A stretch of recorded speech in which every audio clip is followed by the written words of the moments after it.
Good Sunday morning to everyone. Our opening prayer for this morning's service from the Home Center Ministerial Team, Minister of Prayer, Reverend Joe Peinkofer. Today, more than ever, is the time to declare that the right action is happening to me in my life right now, is happening to my world, regardless of what appears to be happening in the outer world. I know this to be true. I am love, I am truth, I am compassion. I am blessed and infused with God's light. I am God's light. God is, I am, in love and light. Amen. Hello, everybody. Thank you for being here with us, both here and out in the Zoom world. So appreciate it, and in the recording that will follow. So thank you, Connie, for these beautiful flowers that you picked out here at the Home Center. Oh, Jay picked them. Well, look at you go, Mr. Forrest. I thought she was out walking around and cut them down and put them in here. That's lovely. Well, last week I thought maybe it was you, and I didn't know how that could happen, and it was Connie. Well, this week I thought it was Connie, and it was you. Oh, that's funny. They're still beautiful, and they're Home Center flowers. And Yes. That's lovely. Yes, so thank you for that. I was sitting there admiring them before the service started.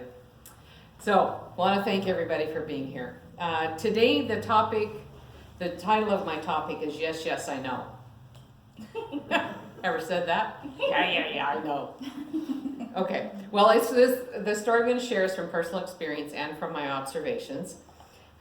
Fortunately, I'm not the only one that lives this story out. I've been somewhat humored at myself, I have to say, because in some ways, I don't want to believe my own story, but it's true. I get to be just as human as any human that's standing next to me.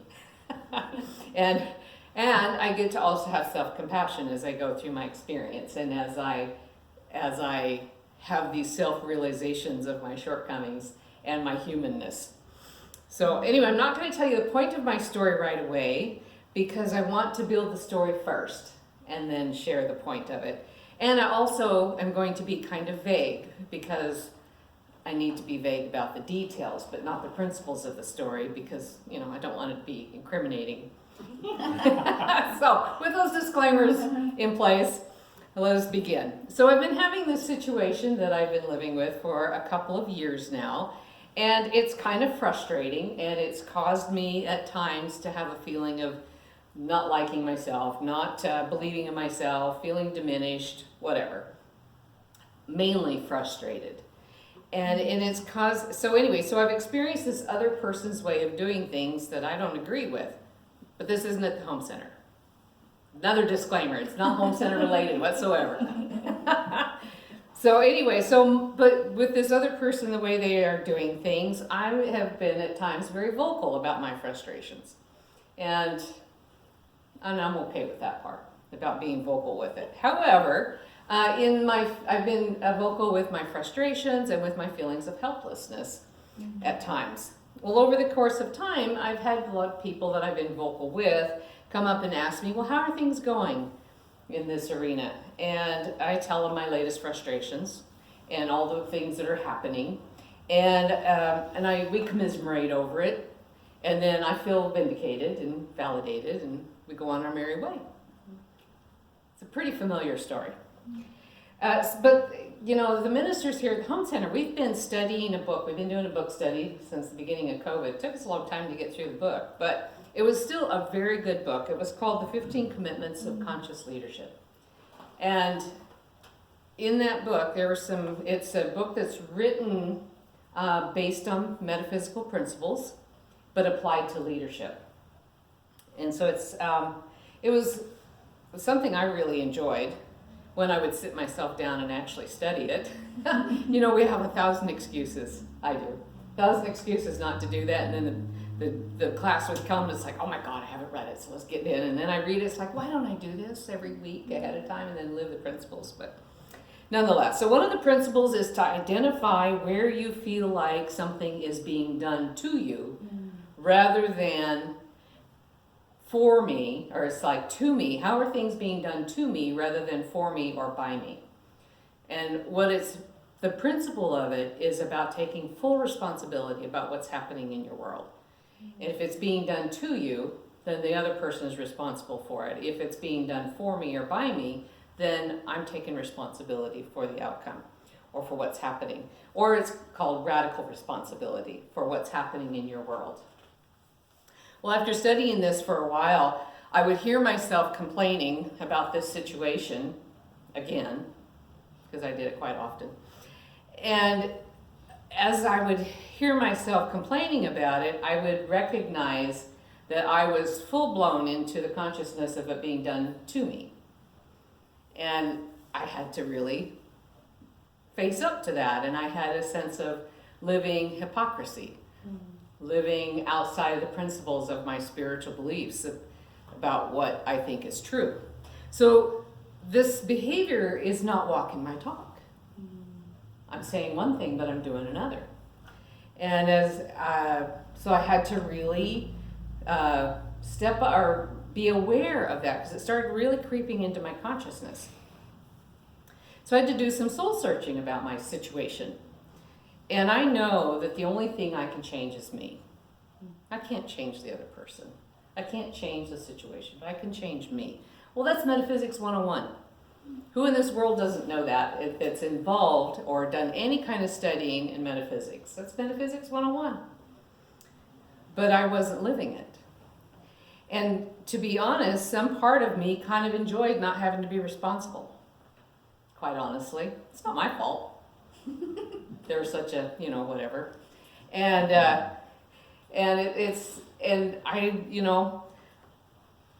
I could always blame them for it. My situation was because of them, so what can I do about it except complain? Well, I'm sure I'm not the only person that has been through that kind of a scenario. I think we've all at some point in time been there. So I know that it was just an excuse to hold on to my story. When I really think my way through it, it was just an excuse to hold on to my story. I had to make a shift if I wanted to be different. If I wanted my world to be different, I had to be the one that changed. And no one was going to do it for me. Nobody could tell me how to do it either. I had to find it on my own. So how am I going to change the situation that wasn't my fault, by the way? And it's all about the other person and what they're doing to me.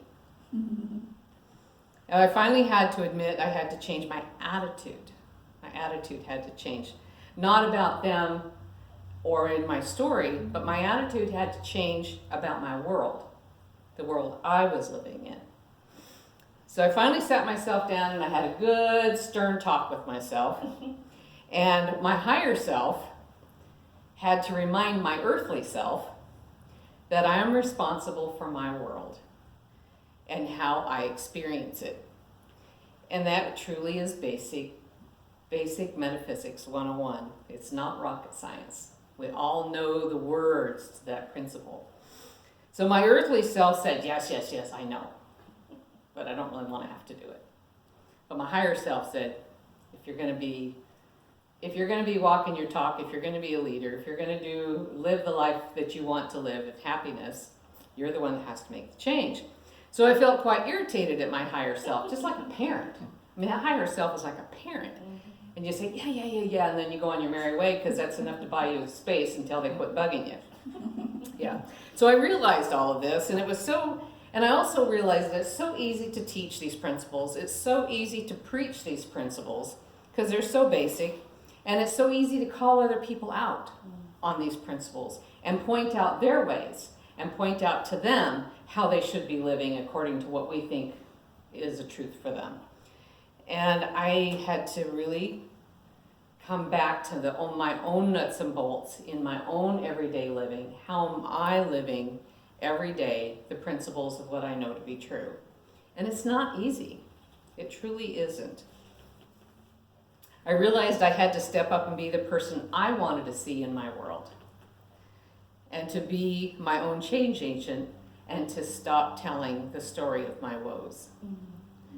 So I resorted to one of the most basic principles of living life by spirit, and that is gratitude.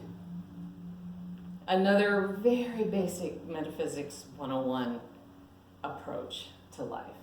Just basic gratitude. It's almost eye-rollingly simple, right? It's like, oh, brother, can't it be more sensational than that? But truly. But doing it and sticking with it is what's not easy. I have people ask me about this situation now. They see me and it's like, hey, how's that going? And my natural instinct is to fall back into the pattern of telling the story. It's so natural. It's been ingrained for quite a while. I want to tell the story, but I have to stop. And what I say now is, well, the situation is still the same, but my attitude is different. And they go, oh, really? And I say, yeah. And I go down my list of all the things that I'm grateful for in this situation. And I didn't know I had things to be grateful for before until I made a conscious decision to change my attitude. And at first when I made this conscious decision to change my attitude and to live in gratitude, I couldn't figure out why. What am I grateful for? I couldn't even think of what I was grateful for. But little by little, Spirit started showing me, you're in this situation because this is a blessing that's bringing you. It's bringing this blessing. It's bringing that blessing. It's bringing this blessing. And those blessings were there all along. But I didn't have the mind to see it. I had the eyes to see it, but I didn't have the mind to see it because that isn't the story that I was living my life through. So once I started really looking at the situation and discovering all the ways Spirit is supporting me through this situation, I felt so loved and so cared about. And I could change. Then it was easy to really engage in my situation from that point of view. So now I just say, I've changed my attitude, and here's the things that I'm blessed with in this situation. Here's the things I'm advantaged by. And they go, oh, wow, that's so great. But then they don't ask me how I'm doing after that, because it's not an interesting story. I'm not an interesting person now telling this interesting story about somebody else and what they're doing to me. And that's something you have to give up. Are you willing to give up that story? Are you willing to give up that attention, that connection with somebody else engaging with you over that? So it's kind of interesting. When you change your story, you change your relationship with the people you have engaged in that story. And it changes the cadence, the vibrational frequency. And sometimes that's too much for people to give up. And in my observations, I can see that. I can see where I've watched people get right up to the point of changing their story, and they recognize on an unconscious level what they have to give up when they give up the story and they back away from the change, because the price is too high in a way for how they've engaged with their relationships with others. So recently I've observed someone that is so embedded in their story about being disregarded by others that they create the situations to make the story true. It's even so embedded that they make it true because that's the loudest voice they have in their head, that they have been disregarded. So now every situation they look at, they look for being disregarded. They look for the discredit. They look for that slight, maybe, and even it's the tiniest thing, like just even turning away from them when they're expressing themselves is interpreted as being disregarded. Not truly listening with your heart is being disregarded. So it's very interesting how that voice, the story that they're telling themselves based on experiences, I mean, it might have been a true experience, but now it's become a way of being, blankets their whole life. And we all do that in some way. I did it myself. It blanketed my whole life until I decided to change my story from the inside out. So sometimes we get so attached to being right. That's the other thing I'm observing. Sometimes it's easier to see ourselves through the observation of someone else. We can watch that person and observe it and think, wow, where's that alive in me? So that's kind of what I'm doing in this situation. I'm watching this person being so attached to being right about their story, so right about what is alive in them, that they will argue a situation that doesn't validate the story so that it will continue, so they can be right. See, I'm right. I am disregarded. See, it happened again. I'm right. And they have to give up the need to be right. They have to create a new story. They have, and that's a lot of work. And after so much time, it becomes how we are. First it becomes a habit, and then it becomes part of our personality, and it becomes a part of how we're being. And once it hits our personality, it's really hard to change it because it's so embedded. But it's worth it. It's really worth it. I tell you all this, that it is worth the freedom of spirit. It's worth true happiness on the inside and the release from living life in a loop of repeated experiences. You know, when we have experiences that keep repeating itself, like, oh my gosh, it happened to me again. It's not out there being done to you, it's being done by you. And then it's time to go in and do some deep soul searching. Is why is this pattern being repeated? It's me and my creation story. Where is it alive? So we came to this life to grow into more magnificent souls and to expand the universe in love and to be a part of the creation story. And we get to decide how we're going to participate in that creation story. Are we creating it from, a place of positivity or negativity? Are we doing it based on what we don't want? Is that what we're creating because that's the creation story we're telling? Or are we creating it based on what we do want to have in our world? So telling your story a few times in the right setting is very healing. So I'm not saying, just shut up and don't talk about your stuff. That's not it. It's when we, in our everyday living, we just keep repeating the story, not only out loud, but in our own head. This is what we tell ourselves. The person that I was talking about being disregarded, that's the story in their head. And it gets repeated and validated and vindicated. So what is the loudest voice that is in our head? What's the loudest voice in our soul? That's what's being created in our world. I have a really dear friend who lost her home down in the Ashland area when the fires happened this August. And I was talking to her the other day, and they got no warning that the fire was coming. There was no sirens, there were no police coming through the neighborhood pounding on doors. The fire was a mile away before she even knew it was coming her way. Because she kept trusting in the system that they were going to let her know if they needed to evacuate. And she said a friend from outside of the area was watching it on TV and said, that fire's getting really close, you better go. And she goes, really? And she looked out, it was 1 mile away. All she got out was her computer and her cat. That's it. Everything else is in ashes. Well, even her, I was shocked that she says, I have to do some really good soul searching. I have been doing really deep soul searching, asking myself, how did I create this loss? And my natural instinct was to make excuses for her. It's like, well, you can't help that. That's not your fault. How can you take responsibility for that? These other people set the fire and it came, on and on. In my own head, I was making all these excuses for her, and I thought, nope, she is taking radical responsibility and asking Spirit, how is it that she created the situation that she lost everything?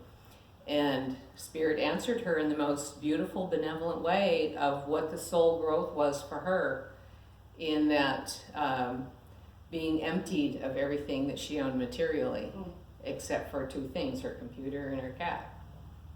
And I thought, wow, I don't know if I could step that high, but I sure appreciated the example of how to be in such a high place in something that happened in her life that she had absolutely no control over. But we do see these situations where the fire comes through and one house is completely untouched and the other houses all burn, and so who knows what may or could have happened and what did happen. But anyway, she was a wonderful example for me of really stepping into a high place and taking radical responsibility. So telling your story, as I said a few times, is very healing. So don't think that that's what I'm talking about. We can tell our stories, we can come into a deep understanding, we can have self-compassion over it, we can love ourselves through it. But then we come to a place where we have to let the story go, or we should, if we want a different world, different outcome, where we let that story go and we start creating a new story. And since I've changed my story about my situation, the situation has changed. But in a way, it didn't ever change. It was always there. The blessings were always there, but I didn't have, like I said, I didn't have the mind to see it before, but now I do. So I'm creating from this new story of gratitude. And I'm not such an interesting person now, but it's well worth it because I feel so good inside at seeing my blessings and feeling a higher vibration. And I'm relieved of the helplessness, I'm relieved of the frustration, I'm relieved of the unhappiness, and most of all, I'm relieved of the stress that I was experiencing before, when that was the story that I was telling myself. So the point of my message today, and what I want you to take away from this story, is no matter how spiritual we think we are, or how many books we read, or how much information we gather, it doesn't mean much until we apply the knowledge, until we live from that place, until we live from the principles that we know and teach of spirituality. And to know it as information is wonderful, and we sound really advanced when we can tell all this information and all these spiritual principles, or tell others how they should live, by living those principles in first person. And to live these principles in our everyday life is not easy, but it's very gratifying, and it's really what spirit and soul is asking us to do. So we can be in this way, in a state of gratitude, in our beingness, in our everyday living, and not just when we're on our knees in prayer, and not when we're in meditation, but we can bring it into our everyday life. So for me to stand up here and to preach about living a life in gratitude and then step away and tell my old story of woes over and over again and seeking validation for my situation is not okay. It's not okay with me, and it shouldn't be okay with you because it's not okay. It has taken me a while to see the truth in my situation, and I'm very grateful for the lessons that I've learned in it. And I'm very grateful for my own personal journey back to my higher self, back to listening to my higher self. So no one could do it for me. No one can do it for you. And I hope that this has inspired you to look more deeply at your own stories, not only the ones that you express out loud, but the ones that you tell yourself, the ones that keep looping through in your own mind. And let the loudest voice in your head be that which you want to create. So God bless you all. So let's take a few moments to do a little meditation on gratitude. So go ahead and close your eyes, get yourself comfortable, take a few grounding breaths, and draw your attention to something right now that is bothering you. Just a little thing. We're not going to take on the world right now, just a small little thing that is causing you annoyance or irritation. And identify that and just kind of face it. And recognize what it is about it that isn't serving you. Recognize what it is in this situation that isn't positive, that's causing you to see it in a negative light. And now let's kind of find a place within us where we feel good about ourselves. And let's look at this situation from that place where we feel good about ourselves. And let's find a blessing in it. There's always something coming to us that is a blessing. And that is what is being done by you. You are looking for the blessings.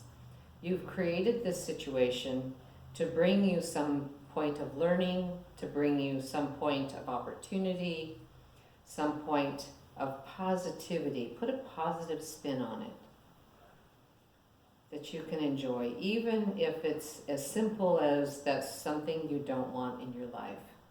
But there is almost always a higher purpose than that. But if that's the best you can find, that's a great place to start. And let's keep turning that over and finding the positivity and blessing the situation so that we have the eyes and the mind to see it from a new place. And we can start telling a different story about how we're creating this situation. Let's kind of go down a list of some things that we might be grateful for, just to help us carry through that sensation of gratitude. Such as, I can be grateful for the air in my lungs, the life that it gives me. We can be grateful for our heart as it beats in our chest and keeps us alive. We can be grateful for our comfortable bed to sleep on at night. We can be grateful for our comfortable shelter that we live in. It keeps us warm, keeps us safe. We can be very grateful for the trees that we have in our yard, or the trees that we get to look at. This time of year, they're so beautiful. Grateful for the flowers. We're grateful for the sun, the warmth of the sun. We're grateful for the food that we have in our cupboard and in our refrigerators and our freezers. We've not known a hungry day. We could be grateful for the job that we have that gives us a nice living, or the pensions that we have coming in that keep us comfortable and keeping our bills paid. Be grateful for our family that cares for us, our friends. Be grateful for our pets. The list can go on and on of the things that we can be grateful for. So I encourage you on a daily basis to continue to see irritating situations, difficult situations, frustrating situations, and find the blessing in it. Spirit never wastes an opportunity to teach us, to love us, to nurture us, and to be a part of the universal cycle of growth and expansion, and to experience love in its full expression, in the way it's intended to be from God, the way it is that comes from the universe, and the way it's intended for us to experience. It's all up to us in how we choose to experience our world. And let that be the loudest voice in our mind and in our heart. And so it is. All right. Thank you all. Is that it, Closing our Sunday service. God's beauty is in everything that I behold, everything I do, and in everything I say. This is my truth to my community and to the entire world. I am God's light, and it is the gift from my heart to the world. I see God in every person's eyes as I gaze into them. So it is in God and Christ, love and light. Amen.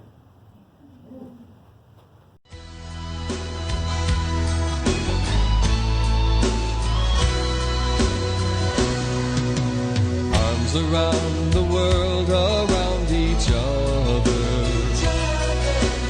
Arms around the world, sisters and brothers. Arms around the world and we discover. Arms around